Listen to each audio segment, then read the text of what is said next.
Hey everyone, happy Saturday. It is like super nice out here. It's kind of like LA is going to be this weekend for the Super Bowl. You know, there's our pre Super Bowl weather. I think we're about the same temps. Got to be close to 80. It's a beautiful floor today. Hey, I'm Pastor Chris. Welcome to the Poolside Chat. We've been talking about hell the last couple of weeks because of a question that I was asked about 3 weeks ago now. And basically, what do I think of hell? So we talked a little about this hidden world, the trinity of man, body, soul, and spirit. And what I want to do is get into hell itself. So this is going to be quick, but there are four within, primarily I come from a Protestant Western background. Christianity developed out of Judaism, so a lot of this comes out of Jewish thought, Christian thought, but it also transcends other religions. And there are four, main theories about hell. And there are some others, but there are four main beliefs. And what I wanted to share was what is hell, because the whole purpose for me explaining this is how could a good and loving and kind God send man to hell forever and ever with no break. Without getting too much into like the Bible stories and the biblical basis, let me give you the four ideas of hell. And number one, hell is a place. It is said that it is a place of eternal darkness, fire, weeping and gnashing of teeth, smoke. When Jesus was on earth, he compared it to the trash dump that burned day and night, fire and darkness. So one theory, and what many Christians believe, is hell is a literal, actual place with fire where you will be tormented day and night.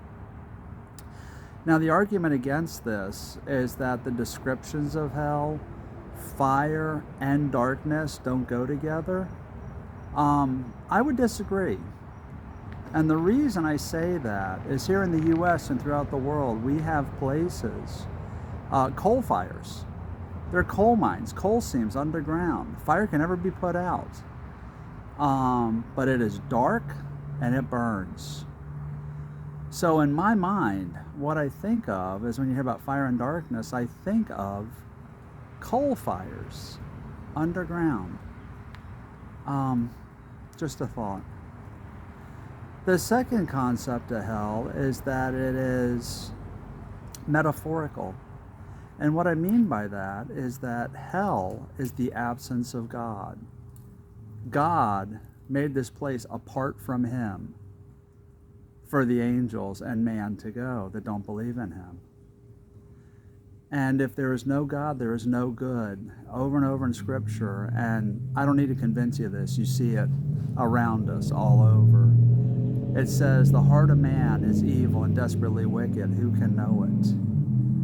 Man, without God, without this sense of good, when he's left to his desires, is very, very evil.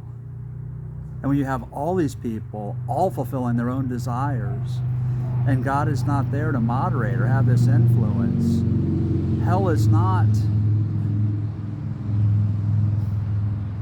like, the devil with the pitchfork and horns and fire burning behind him. It is a place apart from God. And there's a lot of good evidence for that. And logically, reasonably, if everyone is left to whatever the desire of their heart is, that would certainly be hell.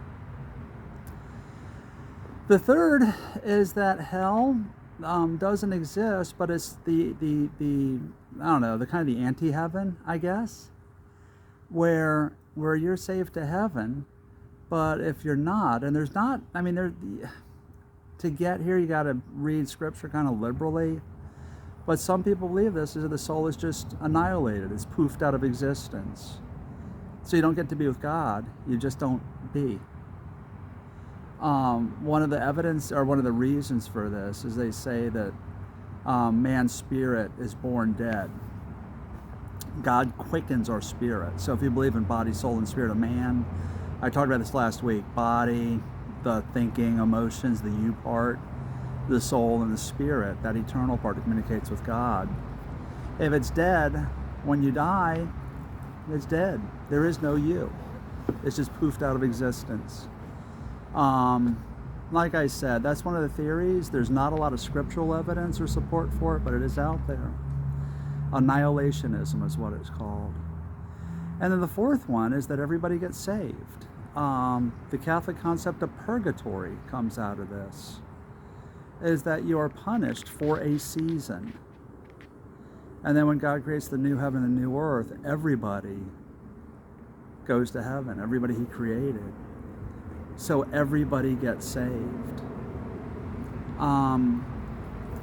These are really the four main theories. And the everybody gets saved part,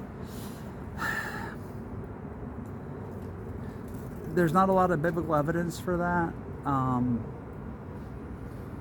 Just what it is. I've looked into the concept of purgatory, and I've had my Catholic friends and priests explain it to me. But it is out there, and those are the four views of hell. So, in answer to that question, it wasn't created for man, it was created for angels. But what it is, those are the four theories, but it does seem to be a real place, just like heaven.